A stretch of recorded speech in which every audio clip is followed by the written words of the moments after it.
Minister for National Security, the National Disaster Coordinator, the local commissioner, Mr. Mandela Christian, and the senior med officer. Good morning, everyone. I will ask Mr. Pascal to lead us in a word of prayer. Let us all stand and acknowledge the presence of the Father, Almighty Father. One second.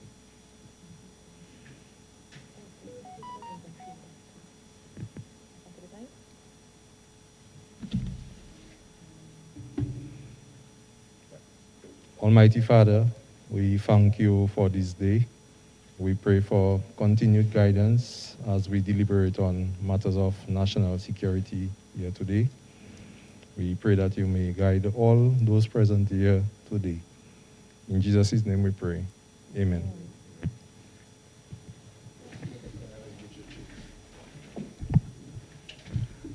Good morning. I want to officially welcome everyone to our press briefing. I want to acknowledge the press as well. I want to thank you for coming on such short notice as we discuss the emergency operating centers, and overall emergency and weather preparedness.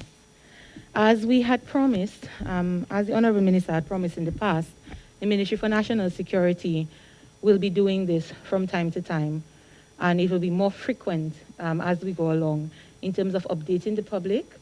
As you are aware, last week we commissioned 2 shelters in Jimmet and Castle Bruce, and this is to give you a little more information on them. And a little known, I think, fact is that we have also completed and commissioned a number of emergency operating shelters, mini ones, smaller ones. And so we are very happy today to give you an update on that.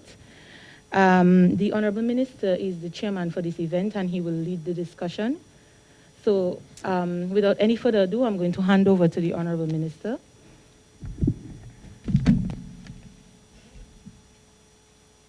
Thank you very much, Madam PS. Good morning to the coordinator of ODM, Mr. Fiscal Pascal. Also, Mr. Deliver, actually local government. Okay, good morning to all, especially PS Joan Commodore, the Permanent Secretary in the Ministry of National Security and Home Affairs. And also, I want to, in a special way, recognize Mr. Fiscal Pascal, who's the coordinator of the Office of Disaster Preparedness or Management, and also Mr. Toussaint, the local government commissioner, who's also the chairperson for the subcommittee for shelters, and the chief med officer, Mr. Marshall, and of course, Mr. Mandela, the field officer, or program officer, in the office of ODM. I will also want to recognize in our mix of the media fraternity. And good morning to our listeners. I've been advised here, so it's also on Facebook.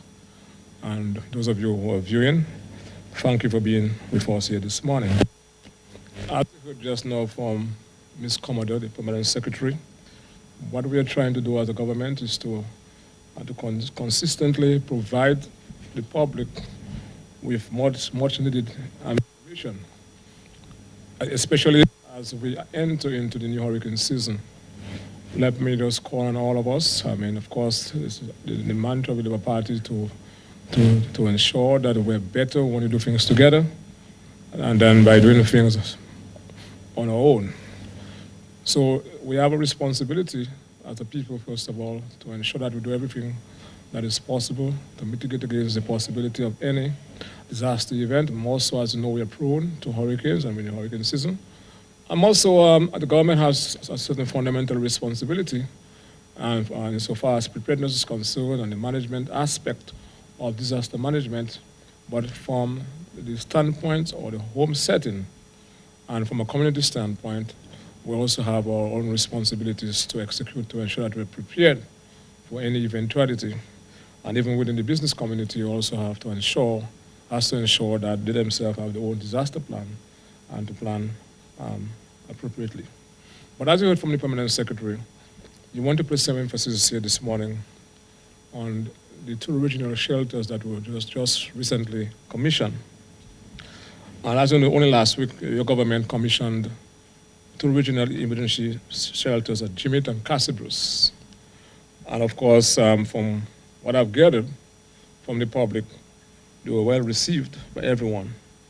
But I want to say that those 2 massive structures have now changed the landscape in these communities, that is to say, Casabruce and Jimit, of course, and you're talking about districts there, and a number of communities will be touched in a practical way by those facilities, and both in terms of physical space and the services they will offer to the people of those areas and Dominica on a whole.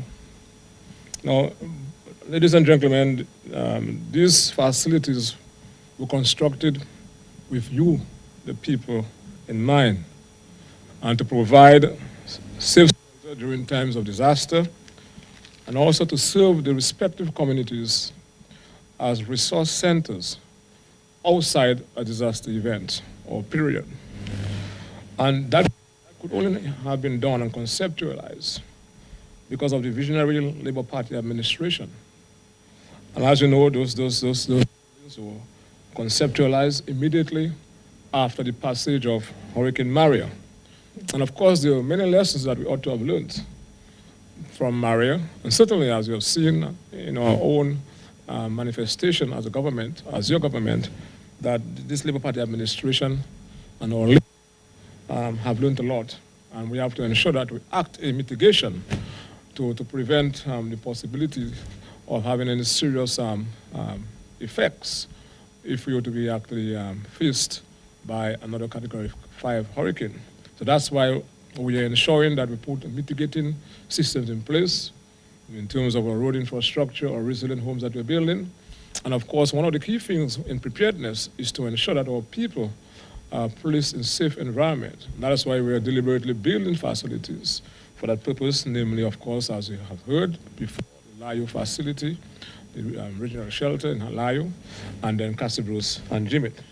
And so those facilities were constructed very carefully and quickly undertaken, bearing in mind that we are still expressing the effects of the most devastating pandemic in our time, in our generation. And that notwithstanding, those buildings were constructed in a timely fashion, and I'm very much comforted by that. So too, most Dominicans are indeed comforted by that. And I want to say, firstly, and insofar as this is the concern, we are the first in this part of the world, the Caribbean, so to speak. I don't want to be misquoted. And within the Caribbean setting, to have those deliberately built structures. And I think this tells you that when the Prime Minister made the pronouncement days after the Hurricane Maria, as the Dominica's commitment and his vision to Dominica becoming the first climate resilient country in the world, those were not only words, but of course we're deliberately working towards that in many aspects of our development going forward. So these buildings, as I've said before, and I want to reiterate for the purpose of emphasis, were deliberately constructed to provide safe shelter before and during and after an adverse weather event or any other aspect of a disaster, to accommodate approximately 500 people in Jimit and 300 individuals or people, sorry, my apologies for that, people at Casabruce. So we are talking in terms of 800 people can now feel better secured and do not have to worry about not having a place to be secured during, of course, or before a serious storm or any other forms of disaster.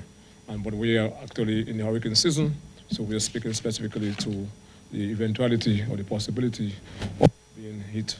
And of course, we're hoping that we are continue to be spared by the good God, and because not to actually experience what we experienced almost 5 years ago. So I want to just say further that when you drive in the Casablanca area, where the original shelter was constructed, and of course, when you drive on the highway in Jimit, and you see the similar structure but bigger in size, they are not merely structures, big structures with open space or floor space for people to be sheltered. And I am saying that because these facilities are properly equipped. And I want to speak to some of those functionalities here this morning. For example, you have large dormitories and male and female washrooms on each floor. We have showers, and similarly on each floor. And a modern kitchen furnished with an industrial type stove in both buildings, and of course proper fridges. And of course, so we're going to have people in that setting. So we have medical bays in both facilities, and of course a laundry room in all those facilities. And the issue of storage is also a very significant aspect in both in terms of preparedness and response to a disaster situation in the country. So the both buildings that we are speaking about this morning have tremendous storage capacity. One takes into consideration, we're right there in Jimmy at the ODM building, we also have significant storage there also.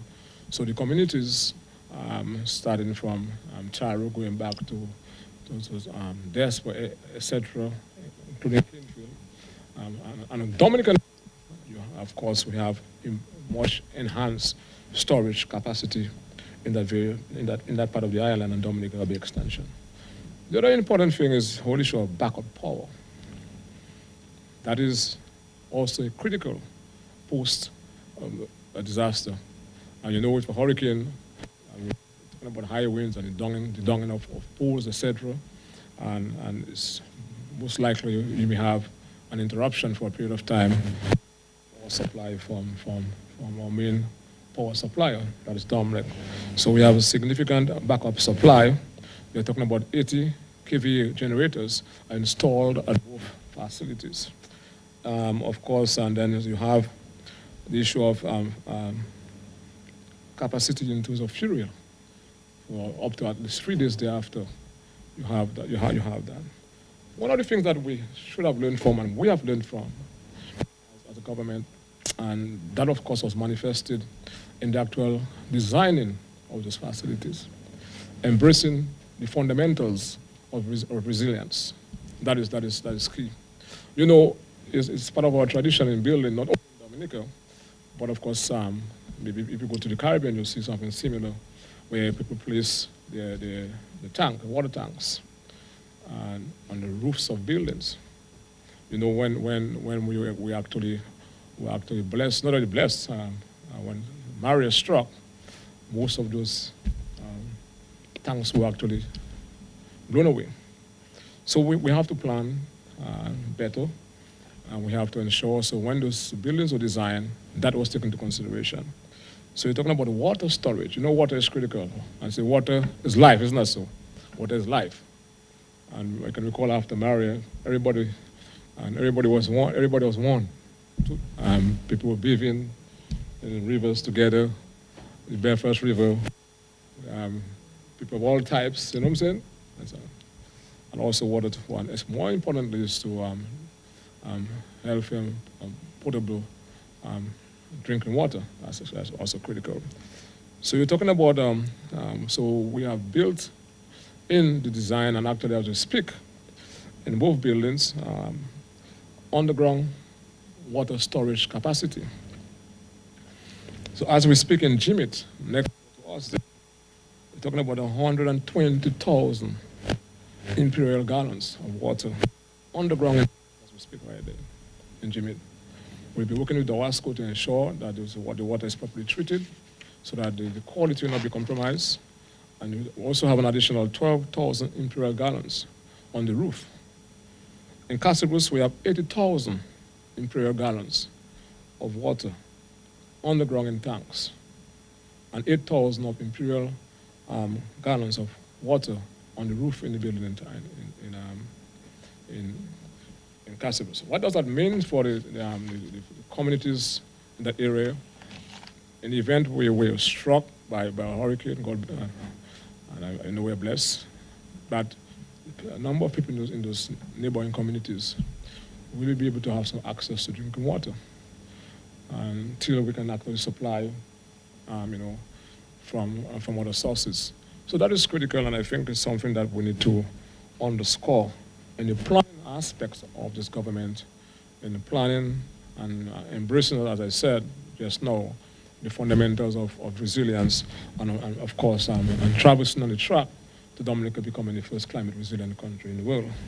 Now, so colleagues, our water capacity in those shelters will be able to, as I said, to assist people, and that is good planning. And as I've said before, water is an essential need, a very essential need. And the idea to include underground water storage tanks in the design of this facility is indeed a testament to the forward and progressive thinking of your government, the Labour Party administration, into incorporate resilience in our development planning and to ensure that sustainability of these buildings and investments can be maintained and observed.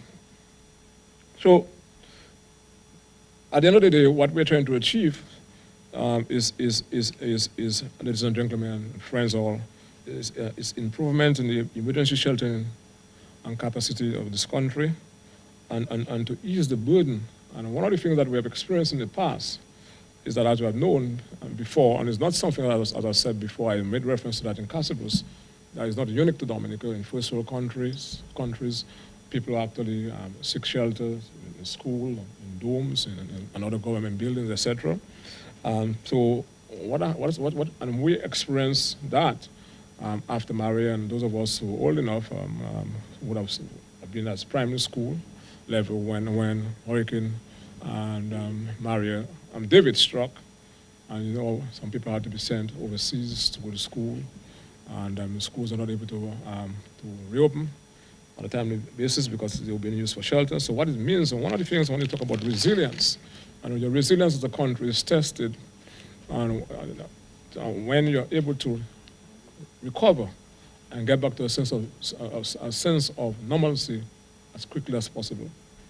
That is also important. So if we can get our schools liberated from being used as shelters as early as possible after the passage of a storm, the students, of course, will be able to go back to school in a quicker period of time, and thereby creating the pathway for returning to normalcy as quickly as possible.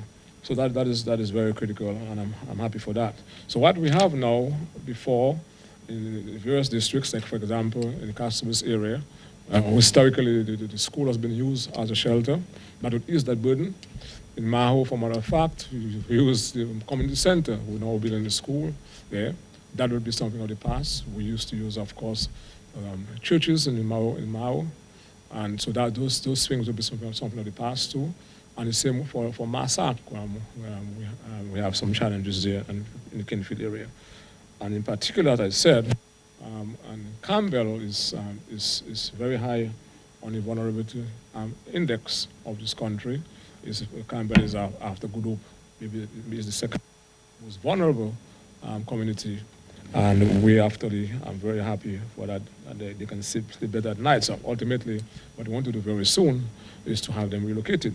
So again, having said that, Barry has been very fortunate to be working with factors over the period of time, and we would not have been able to get to the point of having those two wonderful structures without instrumentality and involvement of the European Union.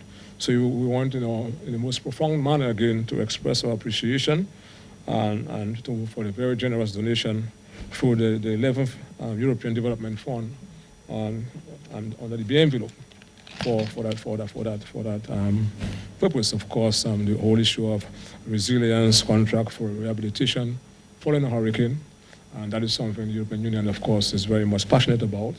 And we're happy that the very early they were absolutely able to work with us and have the level of confidence in the government and the people of Dominica that those projects could have been in a timely fashion, and I'm happy for that. So we are not stopping there, and in terms of the two facilities, as I've heard, will be able to use for other purposes. I'll make reference to that in a while. But of course, we have to also think about our Caricom brothers and sisters, and that will be the next serious shelter, deliberately built for that purpose, that will be undertaken in that part of the island. So this year, in terms of our capacity, in terms of shelter space, we have seen an improvement, therefore, as a result of those interventions. And of course, the resilient homes we have been building over the years. And after Hurricane and pre-Hurricane Maria, we had almost 8,000 people who actually needed shelter. I think the figure is like 7,200, something like that. Well, pre-Maria, yeah, 7,200 pre-Maria people who actually needed shelters. And we're now talking about after, just under 5 years, after the most devastating storm in this country and maybe in the world, we have gotten to a point where only 3,000, to be exact, 640 people, 3,640 people who are requiring school, who are going to be requiring of shelter. But then, if you put that into proper perspective, we have our capacity in terms of shelter space. They're talking about 8,200. So that in itself is a government that is already placing at the forefront the whole issue of the safety of our people and ensuring that we build with resilience on our mind and to mitigate against the possibility of any disaster so our people can be kept in a safe zone. So we have moved from a period of not having enough shelter space to now having well above the required shelter space that we need as a people in this country. And I think that in itself is good news. So from a next standpoint, which is also important when you're talking about preparedness, mitigation, and our ability to manage a phenomenon in terms of a disaster situation, it goes back to the whole issue of training, especially from the community level, because the first responders are always the people from the communities. So we have to ensure that before the people who are charged, before the functionaries of the state who are charged with particular competence can be dispatched to a particular locality in the country. We have issues with not having proper access, etc., etc.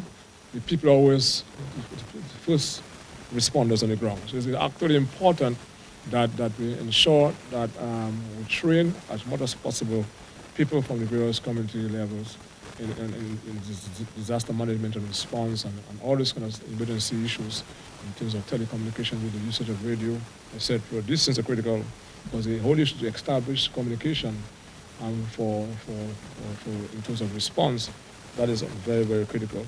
And the whole issue of shelter management, that is also very important. So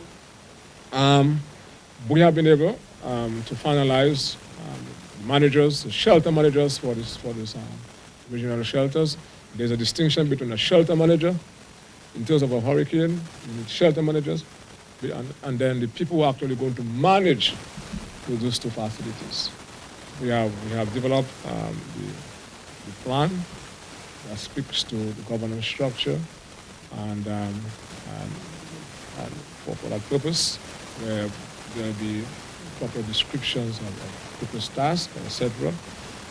So we have to ensure that those buildings are properly managed and are not made to just stand there without being used in a very sustainable manner. So having said that, we are well advanced by the ODM and NIPO in partnership with the IOM to execute a simulation exercise. Because it's one thing to have the structures, it's one thing to have plans, but the plan and the structures are tested when you have a real event. So if you're not able to execute that plan, by way of precision, you almost useless to have a plan. You can speak about all the spectacular interventions and buildings that we have. There is something going to happen and we're not quick enough. And people have specific responsibility to be available.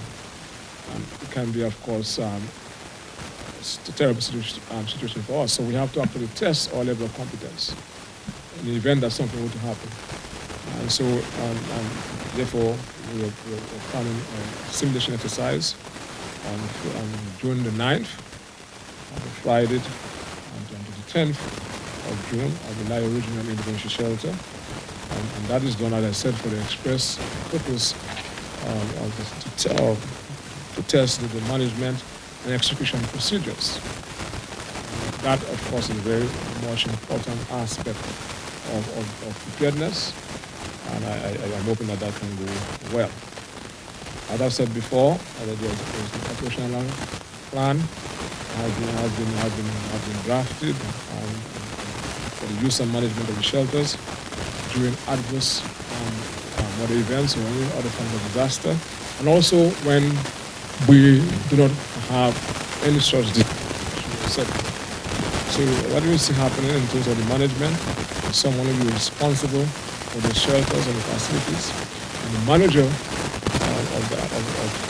GMIT or passengers facility will be charged with the responsibility of dealing outside of that situation. So when we have shelter managers, their role is to manage the shelter specific.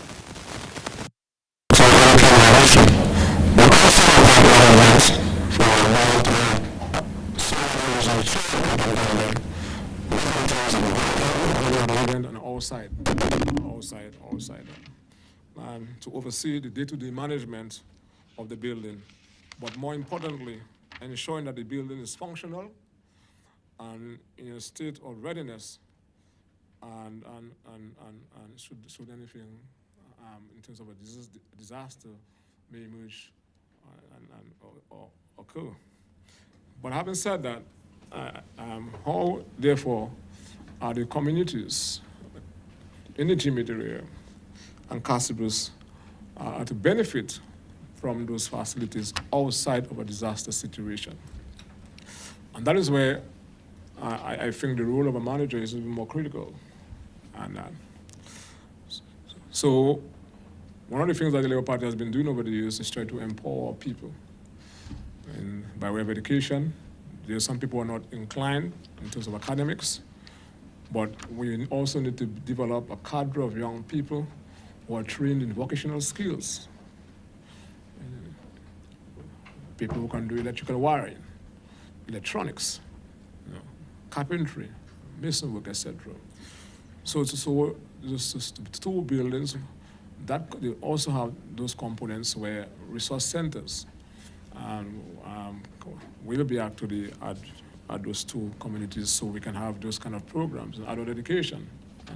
And then, of course, you may want to have a reception. It's always a good thing to encourage people to get married. You understand? And to promote, family. And that is critical for someone's wholesome development as to be blessed. And as you know, the Labour Party always encourages marriage and family. Yes. So those buildings there, in GMIT, you have a spectacular view. You see the sea, and you see Caricom too, you have a spectacular view.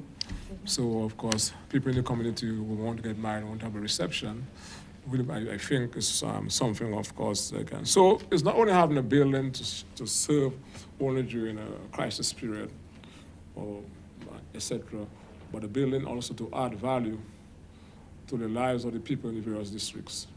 That is in the Caricom district and in the GMIT district. As you know, as a member of parliament for the Mao constituency, I'm elated for that facility. I'm happy for the people of GMIT and all the other adjoining communities. And I want to express also again my gratitude to the European Union and on the government of this country. So having said that, though, the onus also is on members of the various communities to demonstrate the highest level of ownership to these buildings.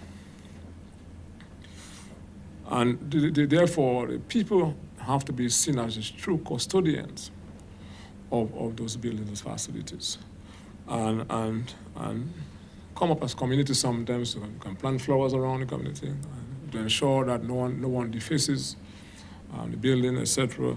The issue of vandalism is something that we have to denounce and guard against, and it would be something terrible to have those wonderful facilities that can be used even outside of a disaster situation for us to engage in the issue of defacing and vandalizing these properties. And it would not be a good story for the people who have acted the European Union, who have acted the partner for us to ensure that we've gotten to the point where we are providing secure space and shelters that is critical during any disasters. It could be an earthquake, it could be whatever the case may be, a hurricane, etc. So we have to show, demonstrate the highest level of ownership to those facilities. So, and the investment, you're talking about $33 million in those facilities. This is a serious investment. It's a very serious investment. So I wanted to just simply this morning to take some time out there this morning to speak to those two regional shelters. And we are blessed in Dominican. This is a beautiful country, and I'm confident, I know, because of what those buildings offer, we'll be able to further empower people of this beautiful country. Let us, as a people, because government can play its part. Government has played its part in providing those facilities, and providing a number of other interventions going forward. But we as a collective have to embrace, that milestone in our dynamic Dominican, and play our part in the development of our communities and this beautiful country as a whole. And when we were talking about resilience starts firstly with the individual. Then you have the home. You have the community, and then you have the country. So it has to be an individual, a community, and a broader collective, national effort for us to embrace this milestone of building a dynamic Dominican. And if you follow what your government has been able to do over the years in its planning and prioritizing its developmental strategies, you realize that the government is purposefully traversing towards the track of a dynamic Dominican and building the first climate resilient country of the world. So what we call on you as communities and as a nation to assist in that process and to play your part. And I will rest there for now and to allow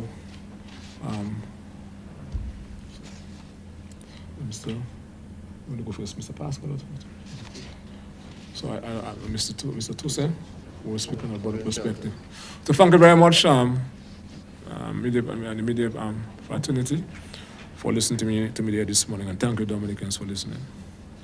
Yes, sir. Thank you very much, Honorable Minister. Let me recognize the Honorable Raymond Blackmore, who is the Minister responsible for National Security and Home Affairs, also the Permanent Secretary in the Ministry of National Security and Home Affairs, Mr. Joan Commodore, National Disaster Coordinator, Mr. Fisher Pascal, Mr. Marshall Alexander from the Met Office, the media who are here present, and of course, those of you listening and of course viewing this very important press conference. I want to begin by setting into context the significance of shelter management as it relates to disaster risk reduction. It is often said that disaster risk reduction is all about saving lives. Yes, property to some extent, but the ultimate goal of disaster risk reduction, or what we refer to as disaster management, is about saving lives. And importantly, if we are talking about saving lives, then shelter management becomes a very critical aspect of saving lives of individuals in communities and Dominica by extension. And so shelter management is a prerequisite to attaining your disaster risk reduction approaches, particularly in the context of Dominica that's very vulnerable. I want to make reference to the Climate Resilient and Recovery Plan 2020-30, and one of the stated target is that of 0 fatalities after any major shock or adverse weather or climatic events. And certainly, with your shelter management being strong and effective, we can certainly see this attainment of the 0 fatalities as it regards to any event that may impact us. But that's also largely depend on the support of the population understanding the need that they need to protect themselves, their families. And so it's a very, very important task that has to be performed by all and sundry, the wider population, people understanding that you have to protect yourself. You have to save your life. Right? The state will do everything necessary to put the mechanism in place, such as shelters, emergency shelters, but the ultimate responsibility is that of you as people in Dominica to ensure your safety. Of course, the Honorable Minister alluded to the improvement in our shelter stock, and of course, he indicated clearly that has been attributed to the Government of Dominica Comprehensive Housing Development Program, where a number of families were assisted throughout the island in the improvement of their homes, thus building back better.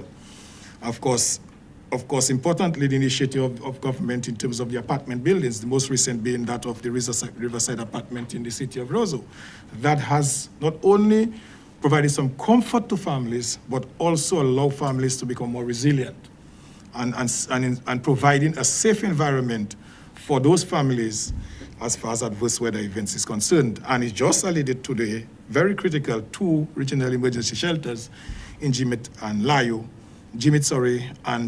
Casibros that has significantly increased our shelter capacity. And he gave you the statistics. We have moved in terms of shelter capacity in 2021, 7,096 in 2021 to 8,200, as I said. So we have an overall increase of well over 1,000.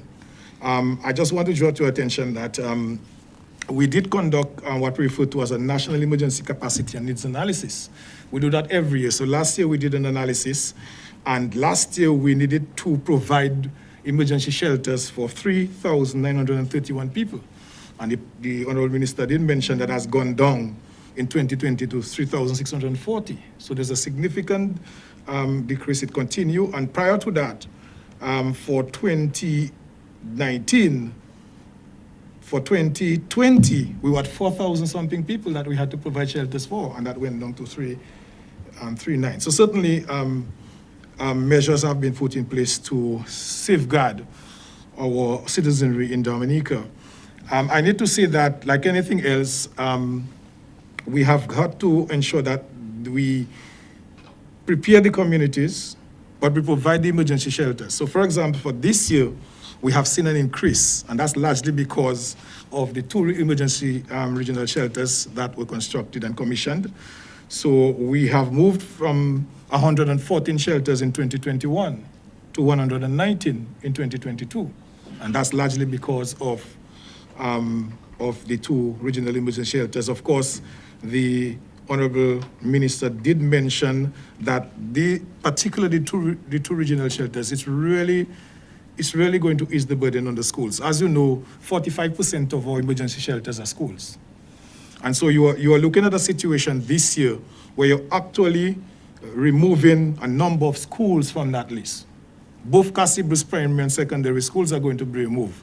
The Canefield Massac Primary School is going to be removed. The Mao Community Center, a community facility, is going to be moved. The intention here, and I will just inform the listening public, the intention here is to allow as many people as possible within this Mao catchment area to be accommodated at the Jimit Regional Shelter. So we are looking at, as the Honorable Minister indicated, we are looking at moving the Campbell. So we're going to at least look at examining the Campbell Primary School as well.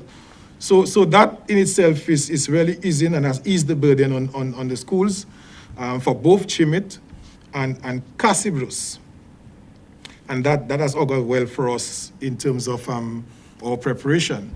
I need to also add that the Honorable Minister did mention that we have the shelter managers and assistant managers to execute the works as it relates to when the shelters are activated.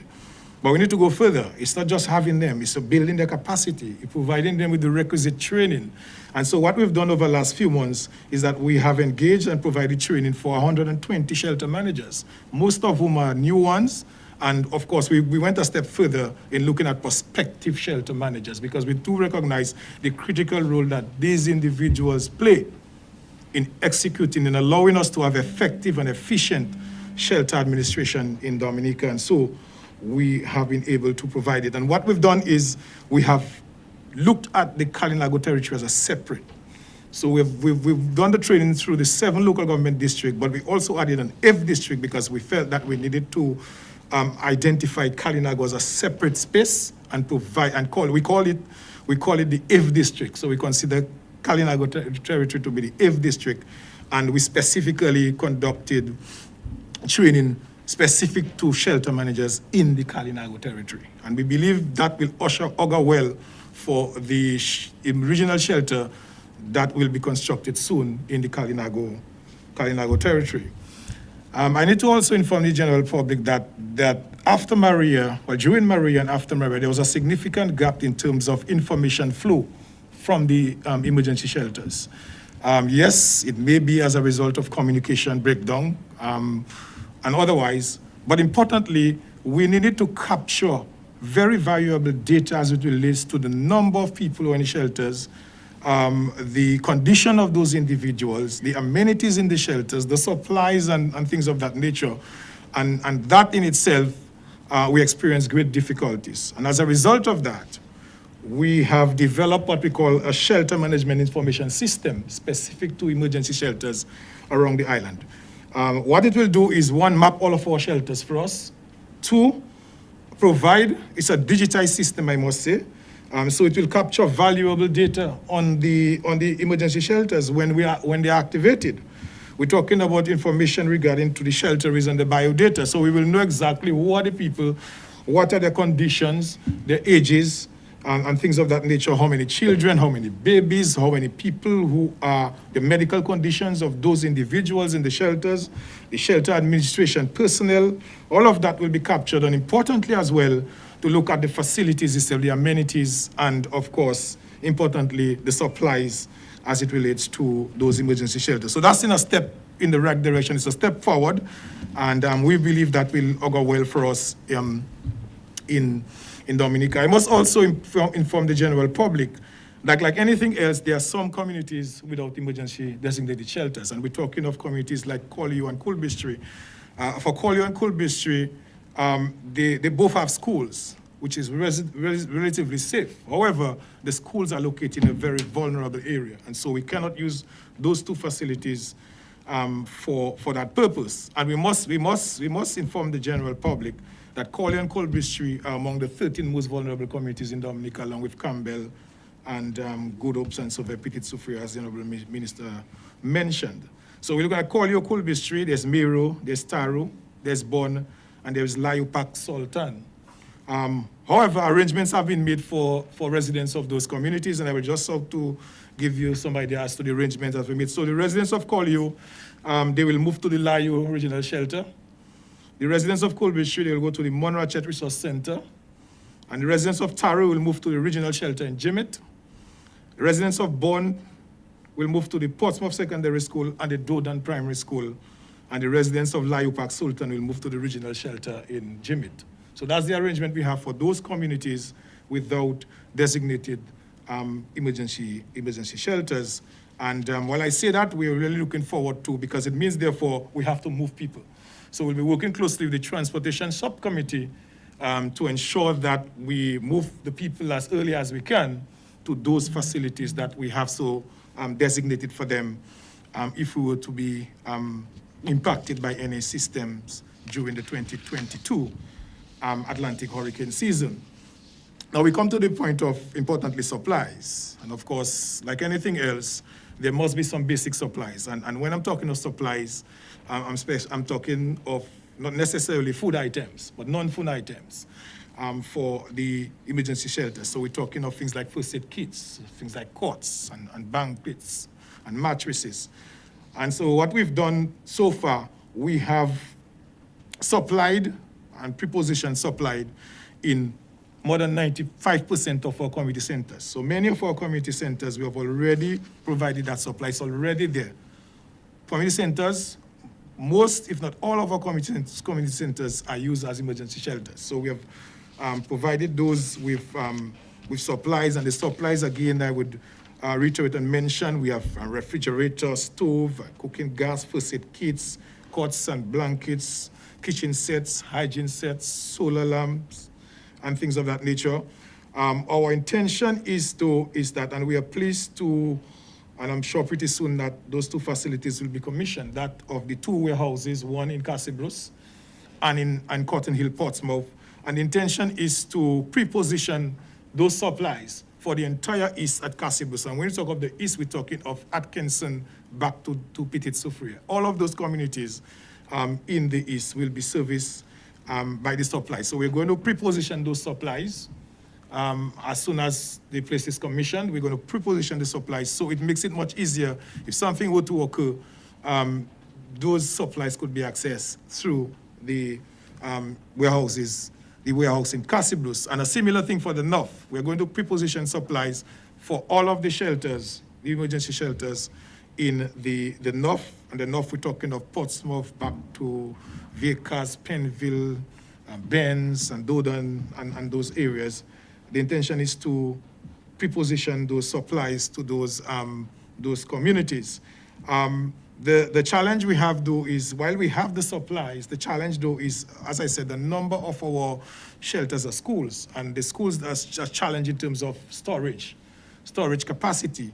And we are looking at the possibility of extending the similar prepositioning for areas in the south. We're talking of Grand Bay and Tetmon and Bacatel, and similar for the parts of the west. Already we've covered Maho and those areas, but parts of the west, we're talking of the areas like Dubla. So that is the approach that we're taking in terms of preparedness and supplies. I must say, we are way better than we were in 2022 than 2021. We were better in 2021 than we were in 2020. And so what we're doing is we are making gradual progress. And I'm not even saying the progress is slow. It's steady progress, significant progress that we're making. And I am pretty heartened by the fact that Dominica, and I did some research to find out if anywhere in the OECS there is anything of, or there are constructed regional emergency shelters. And so far I've not been able to find out, to get any information as it relates to any of those islands in the OECS where there are regional emergency shelters. In fact, just a few weeks ago, we were in Barbados at a regional local government conference, Caribbean conference. And of course, importantly, that came up, and it's something that we have to take credit as Dominicans, and we have to give credit to the government of Dominica. I could not believe, I made two presentations. I made a presentation on behalf of Dominica on looking at the approaches to building resilience at the community level, the Dominica experience. And I also did a presentation on women in local government in Dominica. And to be very honest, I saw that the Dominica model and approach to resilience took the entire, in fact, we spent an entire day looking at it, and everybody wanted to clearly understand the Dominica model and how Dominica went about moving from ground zero. I won't say ground hero now, but we moved from ground zero to where we are in terms of our resilience approach. And the similar thing that we're making strides in terms of our shelters and our shelter administration.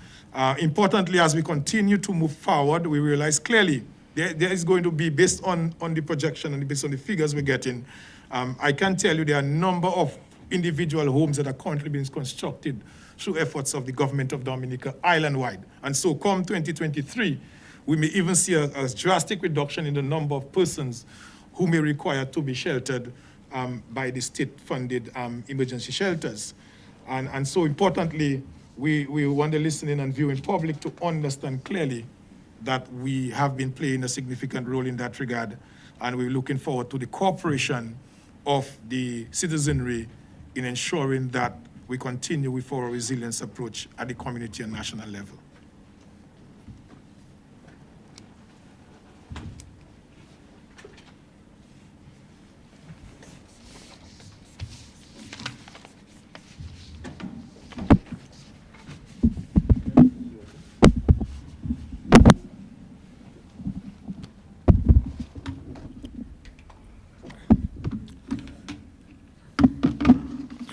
Thank you, Mr. Tuse, for your excellent intervention. I'm just surprised the public that I did not actually engage in any networking with Mr. Tuse when he referenced just now that Dominica is is the only country among the other OECS member states to have those facilities constructed for that particular purpose. So I did not ask him to say that. And just for information, it's indeed a fact. And I'm happy that the government continues to be progressive in its thinking.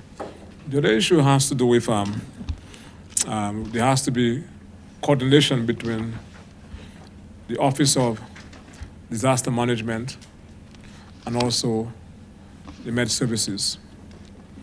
And forecasting is critical to our whole preparedness effort. What we have been doing as a government is building on our infrastructure and to better enable us to forecast hydromet events, etc. It can be a very difficult task to do.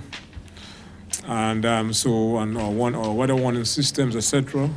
That has been enhanced significantly. So Mr. Marshall will briefly make a reference to that.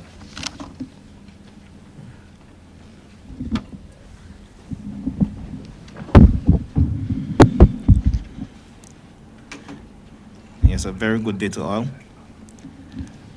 Let me recognize the presence of the Honorable Reuben Blackmore, Minister of National Security and Home Affairs, PS Ms. Joanne Commodore, my other colleagues, members of the press, and the listening and viewing public. We are into the hurricane season, and as you heard, the prediction is for an above normal season, which is the same as last year, with the expectation of 14 to 21 named storms. And in terms of preparations, the Met Service, at present, we do have what I call a resilient Met Office building, which is located in Jimit at the back of the Office of Disaster Management. And that building consists of 2,000 square feet each floor. Some of the facilities in that building also include a weather broadcast studio, the head office for the head of department, the quality management systems room, the staff room, a kitchenette, and downstairs we have a conference room, storeroom, another office. And in the past, the Met Service has suffered in terms of space. And now we're in a position where we have increased space for staff to work comfortably. Also, we do have a network of stations being installed around the island, and that is about 44 monitoring stations, which includes weather stations and river water level monitoring stations around the island. Now, these stations is a network that is well distributed around Dominica, and all the information from these stations will be going to that central hub, which is the new Met Office building in Jimit, via satellite. So we would have the information being recorded out there, and it will be sent directly to the new Met Office building, where that will be analyzed and stored and distributed to the various stakeholders that will require the information. Some of the stations would serve as early warning system, where you have, together with radar information, you would have rainfall measurement information coordinated with water level monitoring to serve as a flood warning system for certain areas. So this is the improvement that is being made to the Met Service. And this year, we're on heightened alert with staff monitoring and storing information and looking out for the development of tropical cyclones in our area. Thank you.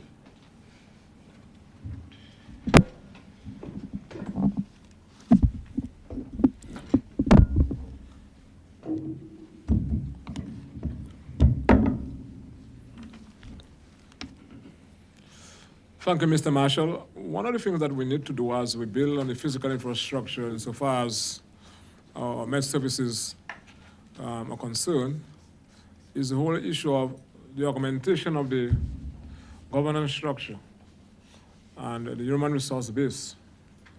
And that is why we have planned, of course, in terms of the governance structure and as how do we enhance the human resource component which will provide for better transparency and accountability.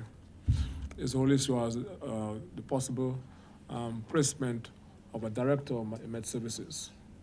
And that will be critical too, so you can have proper division of labor, and so you can have things being done by way of better precision and going forward. And what we have tried to do as a government, and as you have heard articulated by our Prime Minister, is to ensure the whole issue of mitigation and preparedness. Those things are not being seen as a seasonal thing. And before in the past, we saw something actually was triggered during the hurricane season with no real planning and to sustain, a plan, etc. So I'm happy that we are moving in that direction.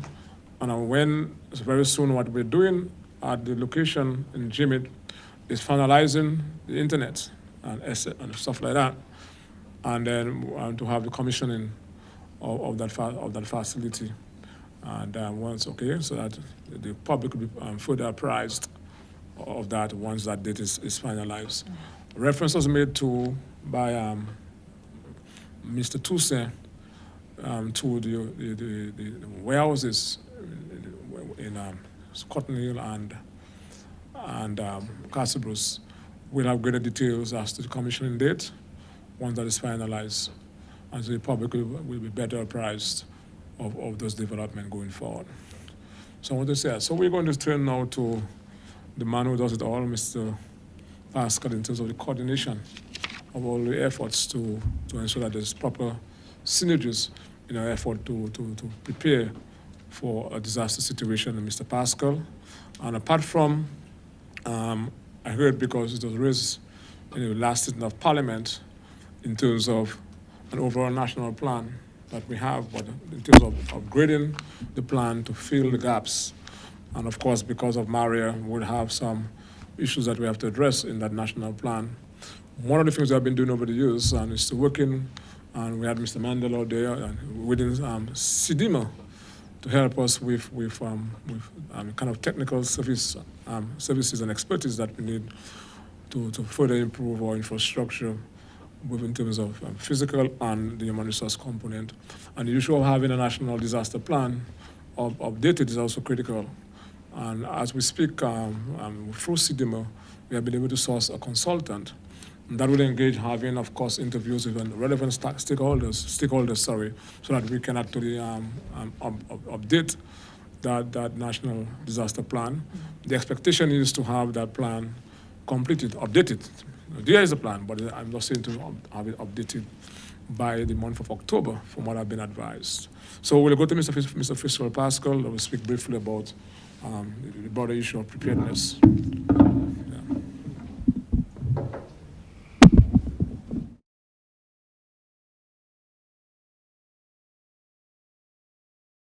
The presence of the Honorable Minister, Honorable Reuben Blackmore, Minister for National Security and Home Affairs, Permanent Secretary, Ms. Joanne Commodore, my colleague, Mr. Tousse, and also Mr. Marshall Alexander, and my staff member, Mandela Christian, and the media, the listening and viewing public. So just following from Marshall's presentation, climate change is set to increase the frequency of heavy rainfall events and intense tropical cyclones. And globally, we have seen the devastating impact of weather-related disasters. In Dominica, the impact of Tropical Storm Erica in 2015 and catastrophic Hurricane Maria in 2017 brought home this reality to our people, signifying that climate change impact is not a phenomenon of the distant future, but is our lived reality. In 2017, Dominica experienced its costliest weather-related disaster, Hurricane Maria. The island incurred economic loss of over 225% of its gross domestic product, GDP, and regrettably, there were losses of human lives. Global agreements designed to reduce the impact of hazards on lives and livelihoods called for investing in disaster risk reduction, for resilience and the enhancement of disaster preparedness, for effective response, and to build back better, guided by lessons learned.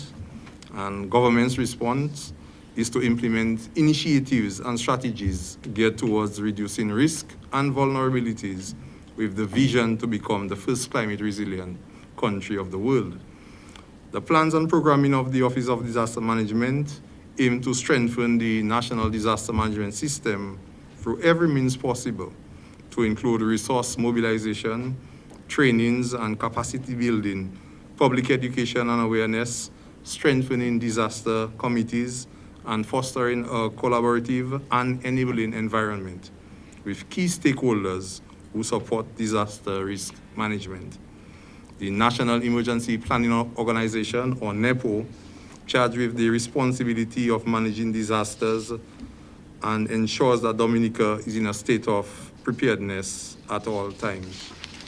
While activities carried out by the national system with the goal to reduce risk to the citizenry, the onus is on everyone to take steps to contribute towards effective disaster management on island. And the various task forces of the NEPO continue efforts in preparedness and readiness of the state. And I will just briefly give some examples, and Mr. Christian will elaborate on them. Multi-hazard public awareness campaigns continue. Security protocols are constantly being updated. The disposal of white goods and removal of derelict vehicles are ongoing. Transportation arrangements by land, sea, and air are in place. Database of heavy equipment maintained and equipment prepositioned to reduce downtime and to disruption to access. The utility companies are constantly updating their business continuity plans. The health services augmented and decentralized through the provision of health and wellness facilities. Also, the emergency communication installed in communities, and their training provided for the use of this equipment. There is improved collaboration with the local radio clubs like the Dominica Amateur Radio Club. The National Emergency Telecommunication Plan to improve management of communication initiatives was recently approved by Cabinet. The early warning systems for hydromet, seismic, volcanic hazard monitoring are constantly being improved. There's a tsunami-ready certification process, which is ongoing. The relief storage capacities, which Mr. Tousse mentioned, they are increased and they are decentralized. So these are just to name a few of them. And of course, the reason why we're here today, the significant improvement in the provision of safe shelter to residents. So indeed, tremendous work is ongoing and will continue to reduce risk. And like everything else, there is always room for improvement. Undoubtedly, the challenges in disaster management will occur, but the resilience of our systems and people will ensure that we continue to move forward in securing the well-being of all and ensure that no one is left behind. Thank you. Sorry.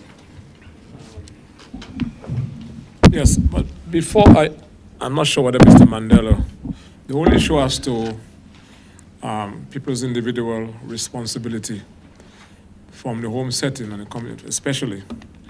What are some of the basic steps that one should take to secure his home? You know, now, I was reading on the Prime Minister's Facebook page, and he has an excellent breakdown as to the steps, you know what I'm saying, that one ought to be taken from his own individual standpoint within the home setting. But somebody listening, I'm not sure whether it's Mr. Mandela's going to do it or are you going to do it? All right. So, okay, fine. So let's go to Mr. Christian. Mr. Christian has been of tremendous service to the Caribbean and Dominica. We're having worked with Sidima over the years, and he has made a decision to come back and to serve this country. I think that is very commendable, Mr. Christian. So. Okay, thank you very much, Honorable Minister Blackmore, Permanent Secretary, Commodore, Mr. Pascal, National Disaster Coordinator, Mr. Toussaint, Local Government Commissioner, Mr. Alexander, the Senior Met Officer, the media, and of course, my fellow Dominicans. A pleasant good day to everyone. And just to pick off on this very important discussions, we at the Office of Disaster Management, one of our key functions is coordination, and that is coordination of the numerous stakeholders and partners who are implementing disaster risk reduction programming and preparedness efforts in Dominica. And the reason for this is we want to ensure that this programming is aligned to our national, regional, and international disaster risk reduction frameworks to which we have subscribed in Dominica. So for example, the National Resilience Development Strategy, the Comprehensive Disaster Management Strategy at the regional level, the Sustainable Development Goals, the International Sendai Framework for Disaster Risk Reduction. We want to ensure that all these interventions are aligned to these strategies and frameworks to which we have subscribed. We also want to ensure that the work of all our partners, that it is all complementary, that the interventions of one is not undermining the work of the other. So we, as I mentioned, we play a key role in seeing the overall picture and ensuring that there is coordination. And how do we do this? We do this through the National Emergency Planning Organization, NEPO, as it is commonly known, working with through the various subcommittees of NEPO to implement our programming, through capacity building initiatives, the incorporation of advancements in technology. You have seen and heard of the vast infrastructural developments that's going on around the country, the construction of the shelters, the resilient houses, the health and wellness facilities, more resilient education facilities. So we are doing our best to learn from past experiences, the most recent one, Hurricane Maria, and to take the lessons learned from these and to incorporate them in our programs and plans moving forward. And it's not only the national lessons learned, but also lessons learned from our sister island states, or fellow Caricom states as well, because we all share the same hazard environment in Caricom. So we are learning from their experiences and utilizing that to enhance our programming. So just to speak a bit more on our preparedness here in Dominica, at the Office of Disaster Management, the National Emergency Operations Center, this facility in which we are right now, it is operational, as you can see. We have a functional backup power supply, backup water supply, emergency communication system that is tested periodically and it is functioning. We also have arrangements for the alternate National Emergency Operations Center at the Windsor Park Sports Stadium should we need to relocate our operations. So, and also we have arrangements in place. We have arrangements in place to accommodate and to to facilitate the National Emergency Operations Center staff at the Office of Disaster Management should we activate. Now, all this work that we have been doing, all the preparedness that we have been doing at the Office of Disaster Management, we have been working over the past year to decentralize our operations. So everything is not being done at the ODM alone. So we have been doing tremendous work through the establishment of district disaster management committees, and Mr. Tuse would have spoken a bit on that, where we have established district disaster management committees in all of the 7 districts and the Caricom territory. And these in turn are comprised of community disaster management committees. The districts are comprised of communities, and we have established a few more community disaster management committees. And I really want to take this opportunity to thank to applaud the efforts of CREED and the local government for the establishment of these committees. So work continues on this. We have also seen, as Mr. Tuse would have mentioned, the tremendous work that has been done in enhancing our shelter management and our shelter capacity. In the other aspects of our preparation, you would have heard of the work that is being done by the Public Utilities Subcommittee to ensure that we have mechanisms in place for clearing of roads. So we have updated our database of heavy equipment operators, all from not just the big trucks and so forth, but down to the chainsaw operators as well, and persons trained.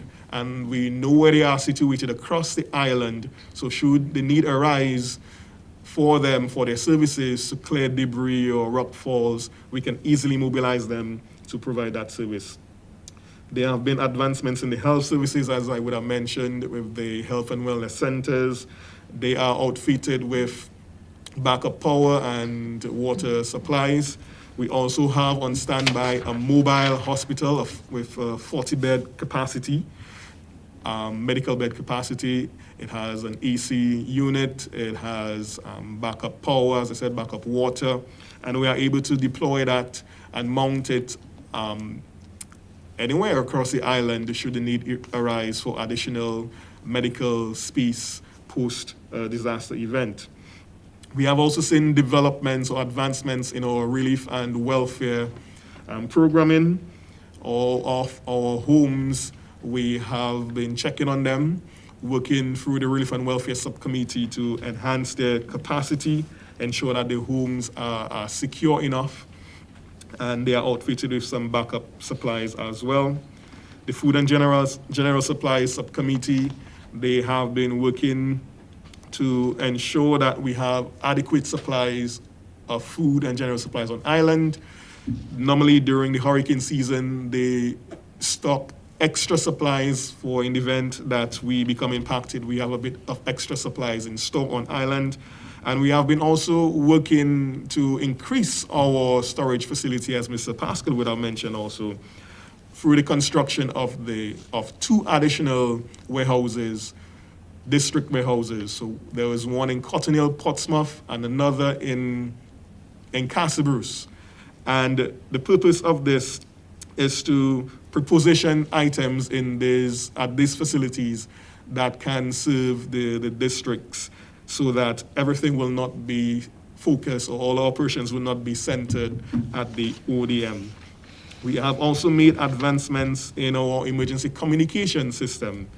We have installed over 15 HF and VHF radios in vulnerable communities across the island, and that number is expected to increase as we identify secure locations for the installation of additional systems. We are also working on the repeater sites at Mont Espanol and in Scotzhead to enhance the security and to change out the faulty equipment and install more advanced technology, advanced equipment, repeaters there, installing also backup power or renewable power supplies, solar power. And we are also looking to develop a new repeater site in the heights of Salisbury, that's Hoja, Salisbury, to further enhance our communication island-wide, emergency communication, I should say, island-wide across Dominica. And that is coupled with the work that we have been doing, or the training that we have been doing across the island to train personnel in the use of these equipment. And I also want to mention, while I'm on emergency communication, we are not only preparing for hurricanes. Tremendous work has been done on our volcano seismic and earthquake early warning systems. We have increased our network from 2 operational stations. After following Hurricane Maria, the network was seriously compromised. And thanks to the interventions of the government through mobilizing funds and resources through the World Bank, we were able to, and other partners, we were able to get funds to upgrade our network.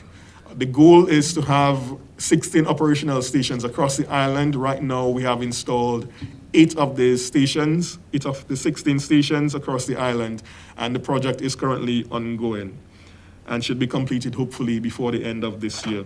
And as Mr. Alexander would have mentioned, the work is ongoing on the hydrometeorological network, it's not just weather stations, but hydromet stations that would hopefully enhance our forecasting, weather forecasting, and early warning capacity in Dominica.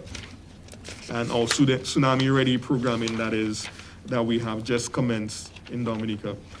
When it comes to transport and evacuation, we are working through that subcommittee to update our database of not only public sector assets, transportation assets available to us, but also the private sector assets that we have access to, and the marine transport. We have identified and geo-referenced helicopter landing sites across the island, and our field officers have been, and even our district and community committees have been assessing these sites to ensure that they are cleared and we are able to utilize them as helicopter landing sites should the need arise. So that is one thing that we have been doing there, and we are working through the regional system to access additional vehicle support if we need. I'll speak a bit more on that a little later. When it comes to environmental protection, working through the Environmental Protection Subcommittee to do cleanup works, and we really want to commend the work of the village councils, the districts, and the community disaster management committees on the white group, the drives to clear the white goods, and also the solid waste, I should say. And we have been providing support to them to clear these white goods and to dispose of them properly. And not just the white goods, but also the waterways, cutting off of trees. We must commend also the work of the NEP in supporting that as well. And when it comes to security, we know the challenges we had post-Maria. And I note that the police department, they have plans in place for ensuring that law and order is maintained post a hazard impact.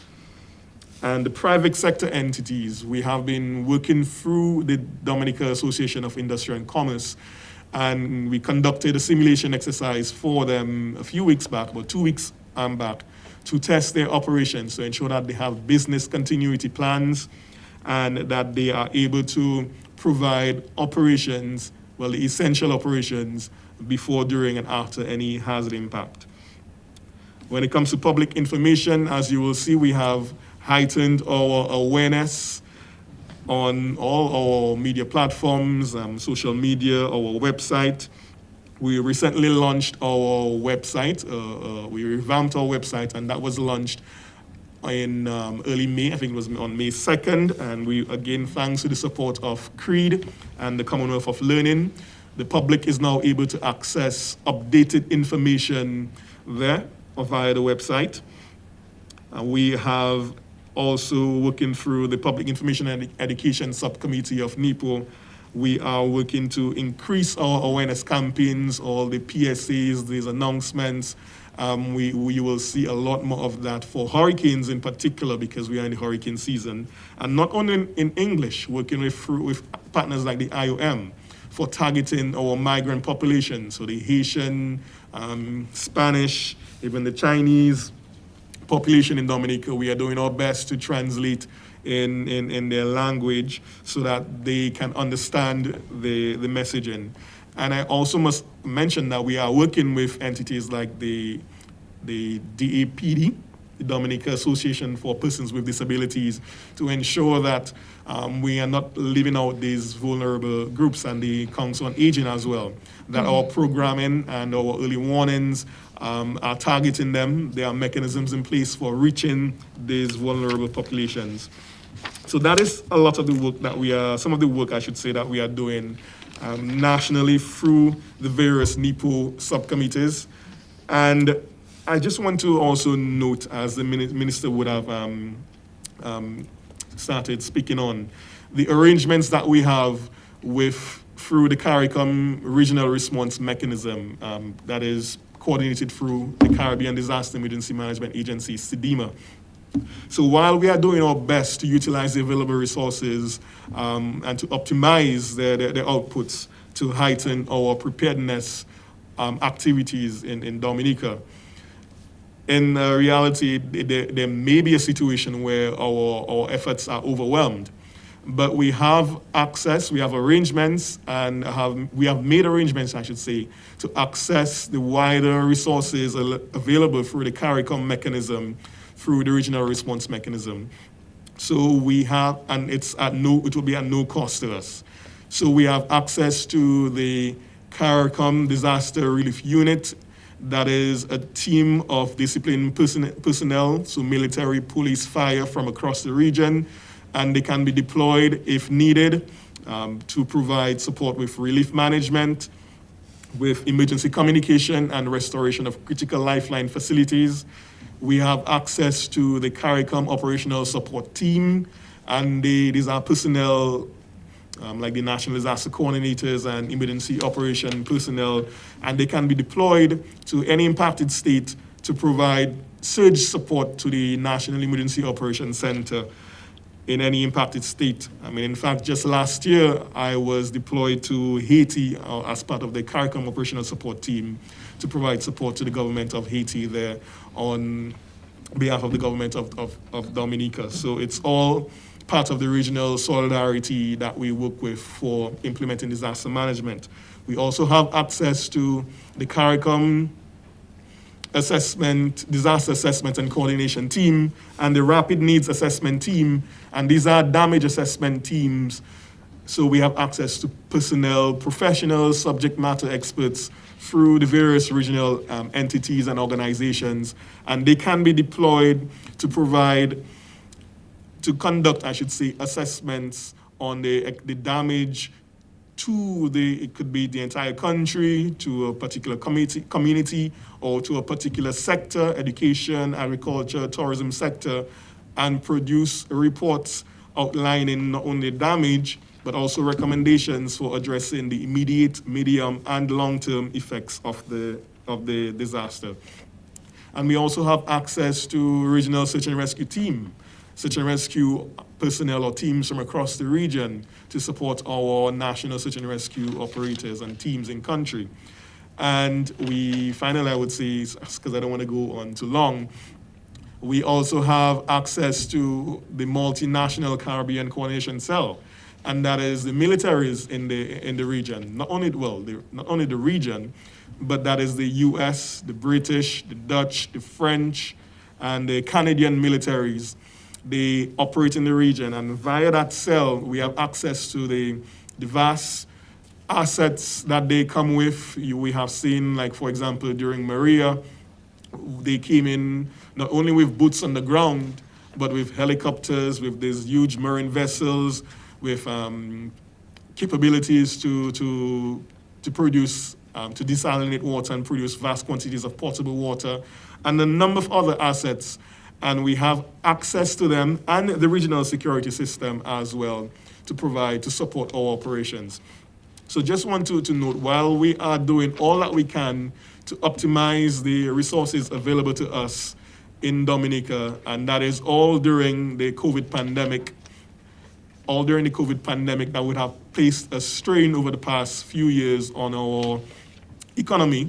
We are doing the best to optimize our resources to enhance our preparedness for any event, not only a hurricane event, but a volcanic eruption, an earthquake, a tsunami could occur at any time. So we have to be prepared for multi hazards. It's not only hurricanes, but also, even if our systems are overwhelmed, we have strong arrangements in place through the regional response mechanism, the Caricom mechanism, for accessing external support. So all in all, I will say we are at a good state of preparedness for any event, and we continue to operate. We are not resting right now and believe we have everything under control. We continue to advance our plans. We continue to conduct simulation exercises. As the minister would have mentioned, we will be conducting a simulation exercise next week to test our shelter capacity. And we have some further exercises planned as the year goes along. So we continue to strengthen our systems and incorporate all our partners. So that said, thank you very much.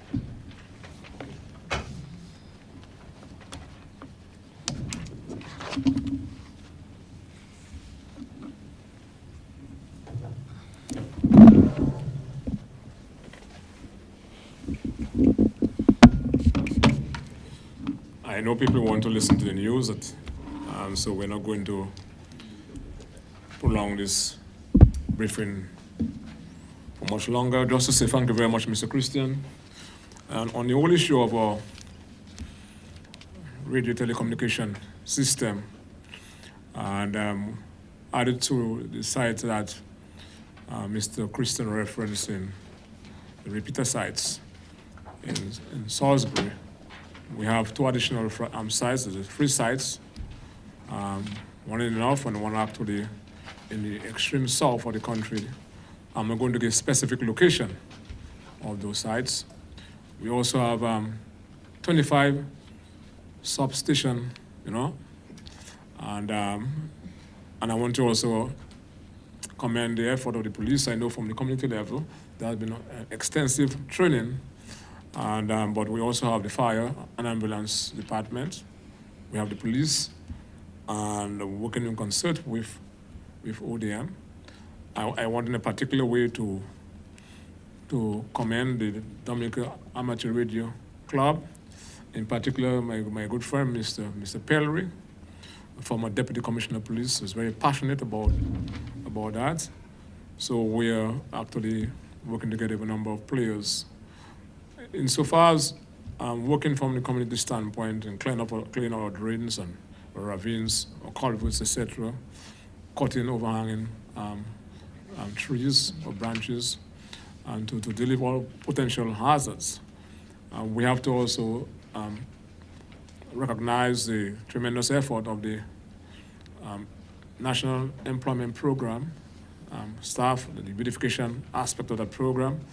NEP workers were involved in the beautification effort, did a tremendous job, and after the passage of Hurricane Maria too, and they, from a community standpoint, have been engaged in beautification, cleaning up drains, etc. We also want to recognize the effort and to call also on all Dominicans to play their parts and to not actually litter and to dump white goods into waterways. A ravine might look dry for now, but if tremendous rain, you know what we experienced in Erica. And even before Erica, we had Ophelia, and Maria, of course, was the worst of it all. So we ought to have learned, of course, from those events, and I know we have learned. And let us all do what we ought to do as a people, to prepare ourselves and to arm ourselves. And if we're to do that together and to do each one of us playing our part, it makes it easier for the country to respond. And as you rightly heard from Mr. Toussaint, what they're trying to do, what they're trying to minimize as much as possible is the loss of life. And all those small things can help. It was one thing to have a hurricane, but there are secondary issues. that can cause tremendous flooding and branches, of course, down in pools, etc., and trees, and all these things that we have to protect ourselves against. So thank you very much, members of the media, those of you who join us and listening to us on Facebook pages. Thank you very much. And P.S., I'm not sure what to say or any questions you want to ask. There you go. Thank you, Honorable Minister. I think one of the things that I've heard recurring in the talks here today is how do you build personal resilience? And I heard some tips here today, keep your dreams, your waterways, etc. But in terms of building personal resilience, I think that we will seek to bring you a little bit more on that in the near future. So expect to hear from us soon again. And I think that, Honorable Minister, we will indeed be having as many of these as possible to ensure that the public is aware. I think one of the things that we need to understand is building awareness and resilience. It's not an overnight process. It takes time, it takes money, it takes effort, but everything will be lost if we do not have the participation and the cooperation of the public. So without further ado, I will open the floor to any questions, if the Honorable Minister. Okay, I'll open the floor to any questions. Before I take any question, just to say that on the whole issue of preparedness and planning, we have, as you know, a national framework. There's NIPO, and we have 9 subcommittees. We had actually, within the Ministry of National Security and Home Affairs, actually planned and actually wanted to have the committees meet as much as possible. We projected at this 46th meeting, wasn't that? That we wanted to actually have during that period of time. So there'll be a meeting with the line ministers, with the various chairpersons of those subcommittees. And subsequent to that, there'll be a NIPO meeting, of course, as you know, being chaired by the Prime Minister in due time, to ensure that that all the systems are in place and we're actually in a state of readiness for any eventuality that may actually strike us. So at this point, if you have any questions to ask, before I'm there for open.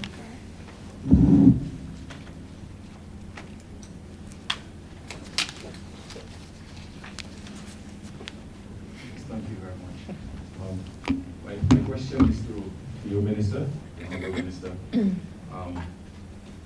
Just wanted to ask you to give us an update. You mentioned something, you mentioned it briefly in your presentation. But I just wanted to ask you to give us perhaps what's the current situation on, I know there was a list post-Maria of communities to be relocated and so on. I'm not sure whether, because a lot has been done in terms of building resilience here, so I'm not sure to what extent we still have the list as it was previously, or has it been revised because of all the work we've done so far in terms of not just the shelters, but all the work that have been done towards resilience. So where are we with that list? Do we still have a list of communities that we still plan to relocate? Well,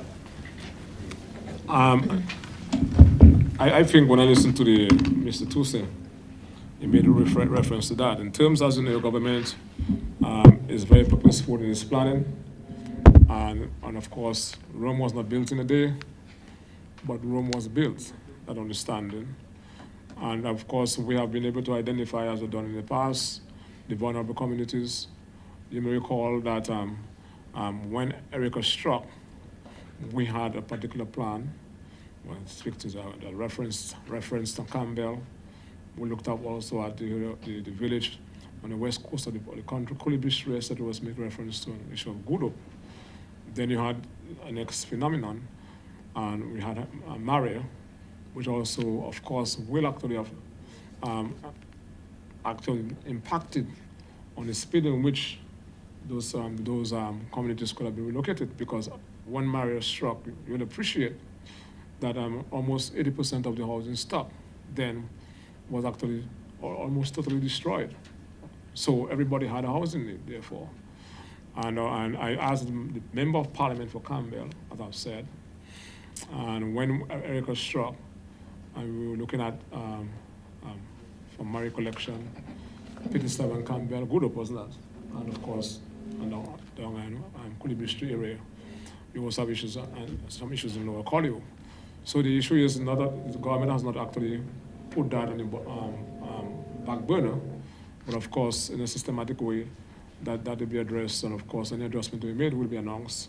But as far as I know, the government is still committed to, in a structured manner and in a very systematic manner, and address those issues. I do have a question for Mr. Tuse, who I believe is on the... As we speak, we are doing the necessary collating of the relevant data for the people of Campbell. And Campbell, of course, as you know, you start to see some movement in the earth. Some movement. And that's why we believe, and with the foresight of the Prime Minister and the consistent advocacy of the Member of Parliament, that Campbell is a community that we have to address in due time. So we have not forgotten about the people of Campbell. We have not forgotten about the other people who have to be placed in a safer zone. But as I said again, I want to say for emphasis, Rome was not built in a day, but it was built. And okay, but one has to also appreciate the tremendous challenges in relocating people. It's not the same as building apartments for a community. The number of implications and variables that have to be taken into consideration. For matter of fact, when I have not heard of, seen of a country within the Caribbean space that has relocated almost an entire village. I mean, this, I don't think the government is getting enough credit for that. To have relocated the people of Petite Savanne, and you have some people maybe in Pristina who are also actually accommodated there. This is a monumental and extraordinary undertaking. And it was done. There was no way in the Caribbean I've heard of that. To relocate, and the amount of planning that had to be done, and the financial resources that had to be, and technical resources that had to be mobilized, and the issue of counseling and getting the people to buy into the idea. And if you were to go to Petite Savanne right now and you see it in Bellevue, to see the wonderful community that has been developed, it's extraordinary. Right? So the government is not sitting in the laurel doing nothing. It's about working, and then as time progresses, we have more issues emerging, changing the landscape in terms of the time horizon you would have set under normal circumstances to have achieved a particular goal. So marry, we're not hiding being married, but marry and truly change the landscape. And after 4.5 years, when you look at Dominica, I mean, I think we take a lot of things for granted. When you see what has transpired in Dominica, prior to Hurricane Mario, when Mario struck, we had about the household, only do by counting, based on my research, was about 25,000 households. We have so far surpassed that right now. Not only by replacing the houses that were de-roofed and helping people, right? One of the first things the Prime Minister did after Mario, while there were a number of people making noise about people getting too many tins of sardine and corned beef, right? 3 days after, the Prime Minister was already saying, because I was there every morning walking from my home, every day, every night, along with Dr. Mark Colin McIntyre and Honorable Francine and Catherine Denner and the Prime Minister, 4 of us, every day walking. And he said, comrade, Mr. Hazambe, if we do not help the people of Dominica to recover their homes and fix their homes, we're going to have problems. 3 days, 4 days after Hurricane Maria, why people making noise? Why members of parliament were upset about people getting 2 extra tins of sardine?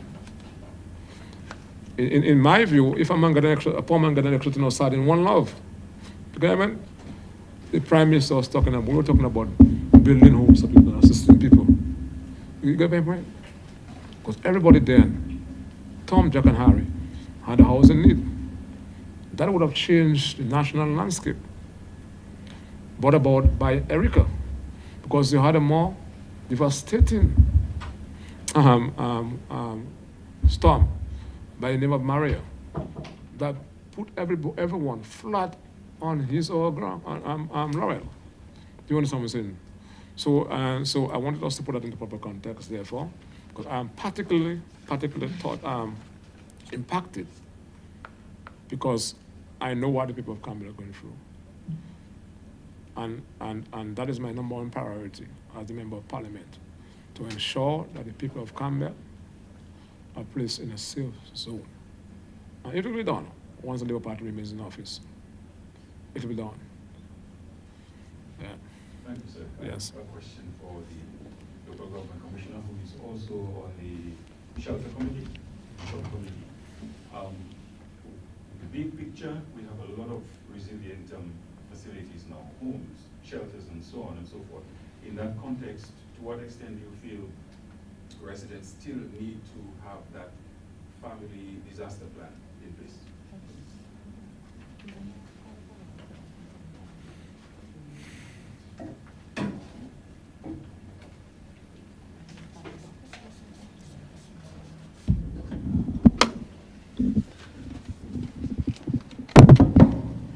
Thank you very much for your question. Let me just add that since Maria, we have seen a greater need for a well-structured approach to disaster risk reduction at the community level.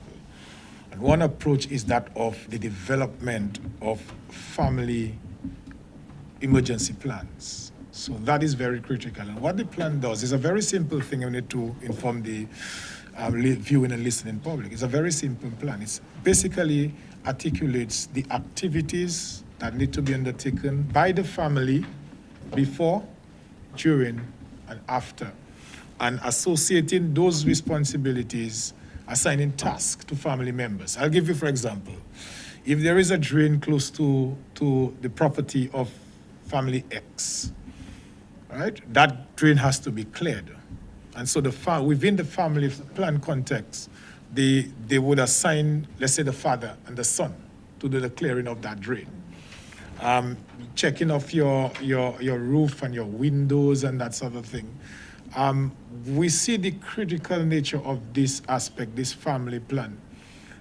Because if each and every family within a community has its own plan, that will filter into the community plan. And I must tell you that we are going through a process where we are strengthening on those plans.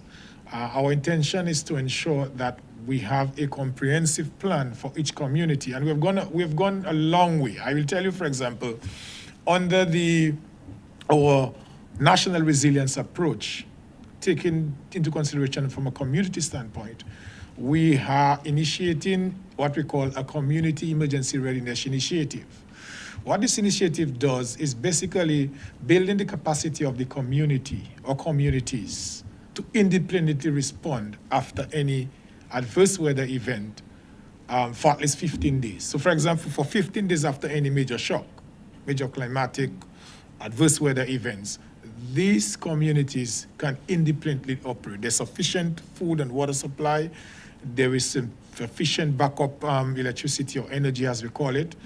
And the structures of those communities are so strengthened. So that approach we're taking, we are looking at capacity building. And prior to that, we did a national assessment of communities in Dominica. And we ranked communities on basically 4 areas. One, the most vulnerable communities, and we mentioned the 13 most vulnerable communities, that what we have been able to identify. Then the second ranking was the more vulnerable, and we have 28 communities in Dominica that are more vulnerable.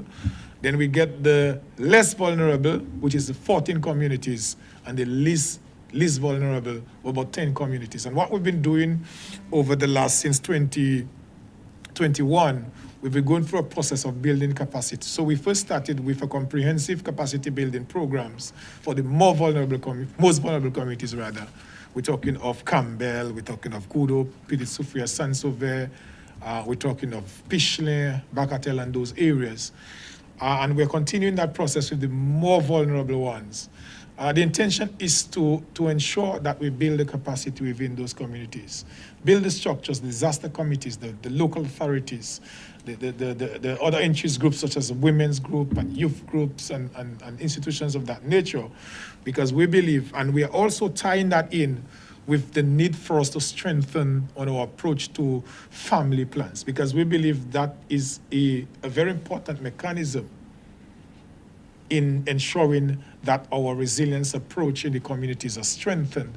And that is the thing, as we get the opportunity, we'll continue to encourage. We're encouraging each family in Dominica, if you have not done so, begin the process of doing your plan. And your plan, in some respect, we say it's simple, but it's a very, very important exercise, because it allows you to have a look at your approach as a family. For example, if something were to happen, and you take it beyond just the community, your disaster plan, family plan should also include what happens in the case that something occurs at the school that your children attend. I mean, who would, for example, within the family, who would ensure that, let's say, for example, you have 3 children, one at convent, one at grammar school, one at SMA.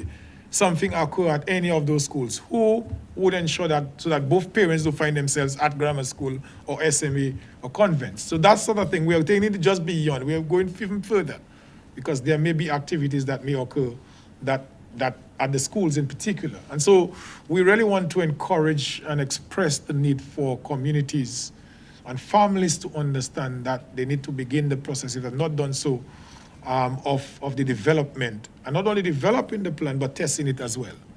You know, develop your plan, it's okay, but you need to test it to see whether it's really workable, or if you can make certain adjustments to it to ensure that it is so strengthened.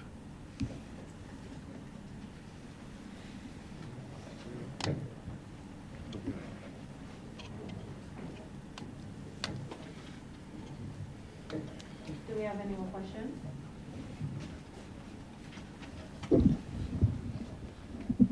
Do we have any more questions? No? I have one more question. I wanted to let someone else.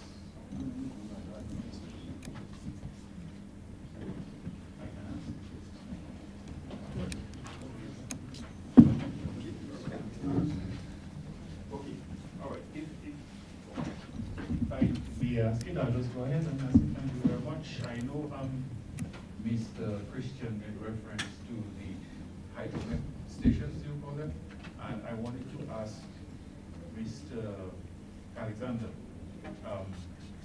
you know, the whole concept of accurate information during these times, you know, the emergencies and what have you. How does that system fit into your plan to ensure that the public always gets, you know, accurate information, the accuracy of the information that they get? You know how people tend to roam the internet looking for weather reports outside of what you might be putting out. So there are times when there is a little bit of conflict to have conflicting information, because they explore the internet and pick up information wherever, you know. So speak to that issue if you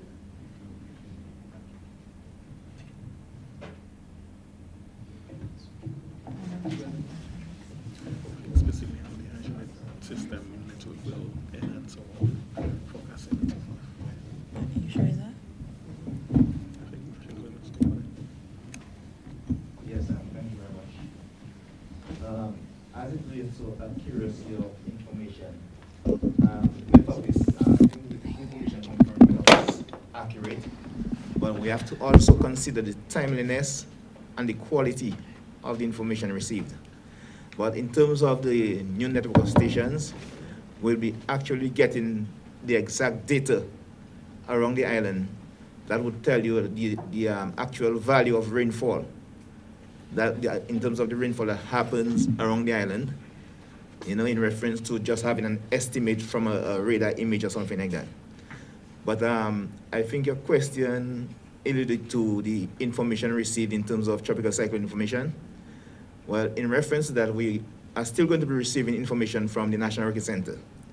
And I think the issue would be regarding the timeliness of the dissemination of information. But in that kind of forum, in the new Met Office building, we will have adequate space and adequate staff to be able to move quicker to provide the information to the public in terms of access to the relevant stakeholders or the chain of personnel that we would need to contact to send out the information. So that would happen, that should happen quicker. So information would go out as early as possible, because most times we are sometimes beaten by social media in terms of the timeliness of our dissemination of information, because of our coordination in terms of our space and our contacts and so on. But our information will still be coming from the National Hurricane Center, but I hopefully that should increase or improve the timeliness of the distribution of our information.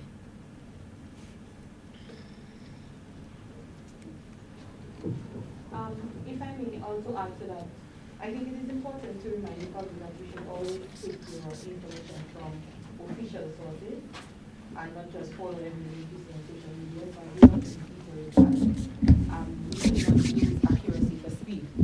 And so that is one of the things that I want to add to that, that yes, we are constantly working on upgrading our speed, our equipment, etc. But I want to urge the public to always listen to official releases.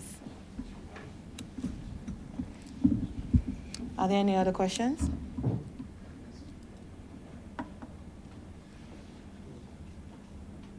Okay, if not, I want to thank everybody for coming and have a good day.